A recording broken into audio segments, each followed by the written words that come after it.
Hello everyone, कैसे हैं आप सभी। आशा करती हूँ अच्छे होंगे और खूब मन लगा पढ़ाई कर रहे होंगे। तो सबसे पहले आप लोगों को धनतेरस की खूब ढेर सारी शुभकामनाएं। पर छोटी दिवाली फिर बड़ी दिवाली, आप लोगों के जीवन में इसी तरह से रोशनी जो जगमगाती हुई आपको चारों तरफ दिखाई दे रही है ना, सबके घर सजे हुए हैं, हम दिए जलाएंगे, खुशियां मनाएंगे। तो अपनी जिंदगी में भी दिए जलाने का टाइम आ गया है, रोशनी लाने का टाइम आ गया है। लेकिन सबसे बड़ी बात यह है कि ये चीजें आएंगी कैसे, तो खुद के प्रयास से आएंगी। कहीं से कोई भी चीज अपने आप होने वाली नहीं है। तो इस चीज का ध्यान रखिएगा कि जो भी करना होगा अपने जीवन को, अगर आप चाहते हैं कि जगमगाए रोशनी से, तो उसके लिए खुद प्रयास करना होगा। खुद ही एक तरकीब निकालनी होगी कि कैसे क्या करें कि हमारे जीवन में जो अंधेरा है वो प्रकाश में बदल जाए। ठीक है। अब ये सारी चीजें तो हुई। आज धनतेरस था, मैं मार्केट चली गई थी, इतनी ज्यादा भीड़ की बहुत लेट हो गया। अब आज 10 बजे के बाद मैं आप लोगों के लिए वीडियो शूट कर रही हूँ। बहुत लंबा नहीं बोलूंगी, लेकिन जो भी बोलूंगी थोड़ा समझिएगा। आप लोगों के कमेंट्स में देखी हूँ बहुत सारे लोगों का जो प्रश्न है।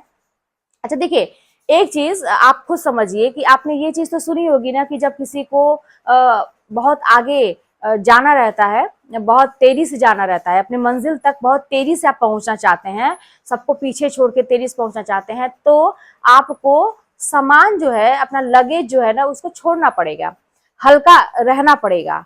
ठीक है। बोझ जो आप अगर ज्यादा लेके चलेंगे तो आप फिर चल नहीं पाएंगे, और आपसे आगे वो इंसान हो जाएगा जो जिसने कुछ भी बोझ नहीं लिया है अपने सिर पे, वो आगे बढ़ रहा है और अकेले चलना सीख रहा है। वो इंसान पहले अपनी मंजिल पहुंच जाएगा। तो सीधी सी बात है कि अगर आपको अपनी मंजिल को पाना है, अपने उद्देश्य को पाना है, एक नौकरी पानी है, तो जितना भी बोझ है दिमाग में, उसको उतार फेंकिए। कितने भी पास्ट में बुरा से बुरा आपके साथ हुआ हो, या कोई भी कंडीशन ऐसी हो, आप दुख में हैं, तकलीफ में हो, किसी ने आपने धोखा दे दिया, किसी को, किसी ने आपको दे दिया, या कोई भी चीज ऐसी है, तो उस बोझ को निकाल के फेंक दीजिए, उस टेंशन को निकाल के फेंक दीजिए। जितने ही हल्के महसूस करेंगे उतने ही तेजी से आप आगे बढ़ पाएंगे। और ये करना आसान है, अभ्यास की बात है, कोई भी कठिन काम नहीं है। बस जब तक आप नहीं चाहते हैं ना, तब तक ये चीजें होती नहीं है। तो अपने आप को हल्का करना बहुत ही जरूरी है। दूसरी बात ये कि जैसा कि आप लोग ये कहते हैं ना, जैसे मेरे बच्चे भी जो स्कूल में हैं, वो भी अक्सर मुझसे यही कहते हैं कि मैम क्या होता है कि हम एक सब्जेक्ट अगर पढ़ते हैं, वैसे हाई स्कूल के बच्चे हैं, इंटर के बच्चे हैं, तो उनकी मैं बात कर रही हूँ, लेकिन आप लोगों के लिए भी है ये चीजें। आप लोगों के प्रश्न आते हैं कि एक सब्जेक्ट पढ़ा, तो फिर दूसरी जब किताब उठाते हैं तो जो पढ़ा वो एकदम से भूल जाता है, जरा भी नहीं याद रहता कि क्या है, क्या था उसमें। अच्छा, सबसे बड़ी बात यह है ना कि वो चीजें क्यों नहीं भूलेंगी। आपको एक छोटी सी बात समझिएगा कि एक ही टॉपिक को अगर हम पढ़ते हैं तो ऐसा नहीं है कि बस एक बार पढ़ लिया वो हो गया। समझ समझ के कई बार पढ़िए, समझ समझ के उसको कई बार रिवीजन करिए, तो जाके वो दिमाग में बैठ जाती है। और फिर जब आप दूसरा भी टॉपिक उठाते हैं पढ़ने के लिए, फिर आप उसको रिकॉल करते हैं कि मैंने इसके पहले क्या पढ़ा था, तो कुछ चीजें भूली रहेंगी आपको, माना कि बहुत ज्यादा चीजें भूली रहेंगी। फिर आप उसको रिवाइज करिए, फिर आप आगे टॉपिक पे बढ़िए, दूसरे टॉपिक बढ़िए, फिर आप रिकॉल करिए कि इसके पहले मैंने क्या पढ़ा था। फिर आप देखेंगे कि पहले बहुत ज्यादा चीजें भूली थी, अब थोड़ा सा वो चीज कम हो गया है, लेकिन हाँ भूली तो है। फिर आप उसको एक बार रिवाइज कर लीजिए, फिर आगे बढ़िए, फिर रिकॉल करिए, पीछे की जो चीजें पढ़ते जा रहे हैं उसको रिकॉल करिए। फिर आप देखेंगे कि अब जो भूलने वाली जो चीजें थी, जो आपको दिमाग से स्लिप कर रही थी, वो चीजें उतनी ज्यादा नहीं है। अब धीरे धीरे धीरे धीरे, जब ऐसा कई बार होता है, समझ समझ के पढ़ने की मैं बात कर रही हूँ, तो दिमाग में वो हमेशा के लिए बैठता है। फिर आप आगे बढ़ते जाएंगे तब भी वो भूलेगा नहीं। सीधी सी बात है। देखिए, अच्छा आप लोग ये कहते हैं कि समझे कैसे, कुछ चीज समझ में ही नहीं आती हैं। आप कहते हैं कि मन से पढ़िए, समझ के पढ़िए, वो चीजें नहीं होती है, समझ के ही नहीं पढ़ पाते हैं। पढ़ तो रहे हैं लेकिन मन कहीं और है, दिमाग कहीं और है। अब इसके लिए कोई क्या करे। तो सीधी सी बात है, ये क्यों दिमाग से निकल जा रहा है। आप देखे होंगे ना कि अगर आप कोई गिलास है, मान लीजिए उसमें पानी ऑलरेडी भरा हुआ है, गंदा पानी भरा है, या कूड़ा करकट का कोई ऐसा डस्टबिन आपने बना रखा है अपने दिमाग को, उसमें कूड़े करकट भरे हुए हैं, अब फिर उसमें आप कुछ भी डालने का प्रयास कर रहे हैं, अच्छी चीजें हो या कोई भी चीजें हो, तो वो गिरेंगी ही गिरेंगी, वो वहां पे जा ही नहीं सकती, क्योंकि ऑलरेडी वो फुल है कचरे से। तो पहले तो अपने दिमाग में जितने भी कचरे हैं, यानी कि जितनी निगेटिविटी है, जितने भी आपके थॉट ऐसे गलत आ रहे हैं आपके दिमाग में, उसको निकाल के फेंकने की जरूरत है। वही बात हो गई कि अपने आप को हल्का करने की बहुत ही ज्यादा जरूरत है। जितना ही अपने दिमाग से, शरीर से, मन से, तन से जितना ही अपने आप को हल्का करेंगे, उतना ही ज्यादा आप आगे बढ़ पाएंगे। हल्का करने का मतलब भाई समझिएगा कि जितना भी पहले का, पास्ट का है, चीजों को उठा के फेंकिए। आप लेके चलने से कोई फायदा है नहीं। अगर आपको लगता है कि सोच सोच के टेंशन लेने से आप बातों को रिपीट कर रहे हैं, अगर कोई फायदा है तो फिर बताइए।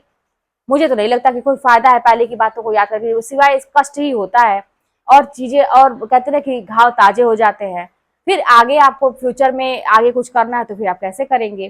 तो वही बात है कि दिमाग में तो वो सारी चीजें भर जा रही है, तो फिर आप अच्छी चीज डाल रहे हैं तो वो ओवरफ्लो हो जा रहा है, वो निकल जा रहा है दिमाग से। तो खाली करके रखिए दिमाग को अपने, और चीजें वही डालिए जो जरूरी है। अभी आपके लिए जरूरी क्या है, एक नौकरी जरूरी है, उसके लिए पढ़ना जरूरी है, आप सिलेबस उठाए हैं, फॉर्म भरे हैं, किताबें हैं, नोट्स है, कोचिंग लिए हैं, टेस्ट देते हैं, जो भी करते हैं आप प्रयास कर रहे हैं अपने, तो दिमाग में बस यही चीजें होनी चाहिए, एक भी परसेंट कहीं से भी कुछ नहीं आना चाहिए। भैया मैं तो ऐसे ही करके रखती थी, क्योंकि मुझे इतनी ज्यादा भूलती थी चीजें कि मैं गलती से भी, इतने सारे लोग मुझे कहने वाले थे उस टाइम में, मैं गलती से भी यही सोचती थी कि अगर मैं पढ़ाई तो कर रही हूँ, इतनी मुश्किल से मैं दिमाग में बैठाने का प्रयास कर रही हूँ, रिवीजन कर रही थी मैं, और यही सोचती थी कि अगर गलती से भी मैं किसी की बातों को याद करूंगी ना, तो वो चीजें तुरंत मेरे दिमाग से निकल जाती थी कि मैंने इसके पहले क्या पढ़ा था। तो मैं उसी में ही लगी रहती थी, जब तक पढ़ती थी तो चीजें चलती रहती थी, जैसे मैं छोड़ती थी उसको, अपने काम में जाती थी, तो वो दिमाग से ऐसा नहीं है कि उसका तारतम्यता जो रहती है ना, उसको जो एक सीक्वेंस बना रहता था उसको मैं छोड़ देती, नहीं, मैं उसी में उलझी रहती थी कि मैंने क्या पढ़ा था, मैं क्या करती थी, मैं मार्केट जाती थी, स्कूटी चलाती थी, कुछ भी करती थी, मेरे दिमाग में जो रचनाएं, लेखकों की रचनाएं, कवियों की रचनाएं जो मैंने ट्रिक से याद किया रहता था, मैं रिवीजन करती रहती, अच्छा ये पढ़ा ये पढ़ा। कभी कभी तो खलबली मच जाती थी कि मैं मार्केट में हूँ और कोई कोई ऐसी रचना, अरे यार अभी पढ़ा था, अरे ये क्या थी, पहली रचना क्या थी, उसके बाद क्या था, दिमाग में नहीं आता, या कोई रचना है, इसे लेखक कौन है, इसे कवि कौन है, ऐसा दिमाग में याद ही नहीं आता था। फिर मैं दिमाग में ये होता था कि अब जल्दी घर चलो, किताब खोलो, रिवाइज करो, क्योंकि ऐसा कैसे मैंने पढ़ा कि मुझे भूल गई चीजें मुझे। तो ऐसा ही मैं खुद को मतलब इस तरह से एकदम से उसमें इन्वॉल्व की रहती थी, कहीं से कोई किसी की बातों को दिमाग में लाने की जरूरत नहीं है, कोई चीज सोचने की जरूरत नहीं है। आप ऐसा करेंगे तो 100% सफल होंगे। और सबसे बड़ी बात है कि जो ये आप कहते हैं ना कि आगे का पढ़े तो पीछे का भूल गए, ये वाली प्रॉब्लम आपकी खत्म हो जाएगी। तो पहली बात तो अपने आप को हल्का महसूस करना सीखिए, जितने भी बोझ हैं उसको उठा के फेंकिए, अगर आप आगे बढ़ना चाहते हैं, और अकेले चलना सीखिए। आप सब कुछ कर सकते हैं। आप खुद देखिए कि आपकी रफ्तार कितनी दुगनी तेजी से बढ़ गई है, और आप कहाँ अटके हुए थे, आपको लगता था कि आप कर ही नहीं पाएंगे, फिर आप ही कहेंगे कि अरे यार मैं तो सब कुछ कर सकता हूँ, ये चीज मैंने पहले क्यों नहीं की। तो प्रयास तो करिए। और दुनिया भर की जो दिमाग में बातें आती है ना कि नींद कम लेंगे तो तबीयत खराब हो जाएगी, ये हो जाएगा, वो हो जाएगा, सास ससुर है तो कैसे पढ़े, घर में बच्चा है तो कैसे पढ़े, अरे भाई थोड़ा सा इस एक्सक्यूज से थोड़ा सा बाहर निकलना सीखिए। अब ये सोचिए कि मैं कैसे करूं, कैसे करूं, मुझे करना तो है, मैं कैसे करूं, कैसे इन्हीं विषम परिस्थितियों में कैसे करूं। अगर विषम परिस्थितियों में आप कुछ करते हैं तभी आप सफल हैं। ऐसा कभी भी नहीं होगा कि माहौल बना बनाया आपको मिलेगा कि भाई पढ़ लो बाबू, आप ये टेबल कुर्सी लगा देना आप पढ़ लो, ऐसा कभी भी नहीं होने वाला है। चाहे वो आपका मायका हो, चाहे ससुराल हो, चाहे कहीं भी हो, सुनाने वाले आपको सुनाएंगे। ये ऐसी ही, ये चीजें ही ऐसी हैं। जब आप कुछ अच्छा करने जाएंगे ना, 10 लोग आपके पीछे पड़ जाएंगे। ये ऐसा होता ही है, ये प्रकृति का नियम है, ये परीक्षा प्रकृति लेती है। तैयार रहिए इसके लिए। कभी भी माहौल आपके अनुकूल नहीं मिलेगा, तो आपको इन्हीं परिस्थितियों में करना पड़ेगा। अब आप सोचिए कैसे करेंगे आप। बाकी चीजों के लिए तो आप कर लेते हैं, बाकी और काम तो आपका निपट जाता है, उसमें कोई नहीं होता जो जरूरी आप समझते हैं। बस सारी कहते हैं रूल रेगुलेशन इसी में लागू होते हैं, पढ़ाई में ही लागू होते हैं। आप खुद सोच के देखिए, और फायदा बहुत है पढ़ाई में। जिंदगी तो बनेगी पढ़ाई करने से ही बनेगी, जिंदगी तो बनेगी आपकी नौकरी से ही बनेगी। तो करिए भाई, कहाँ अटके हुए हैं। चलिए मिलते हैं नेक्स्ट वीडियो। कोई बात होगी तो कमेंट के माध्यम से बताइएगा। चैनल पर नए होंगे तो सब्सक्राइब कर लीजिएगा और शेयर करिएगा। मिलते हैं नेक्स्ट वीडियो में।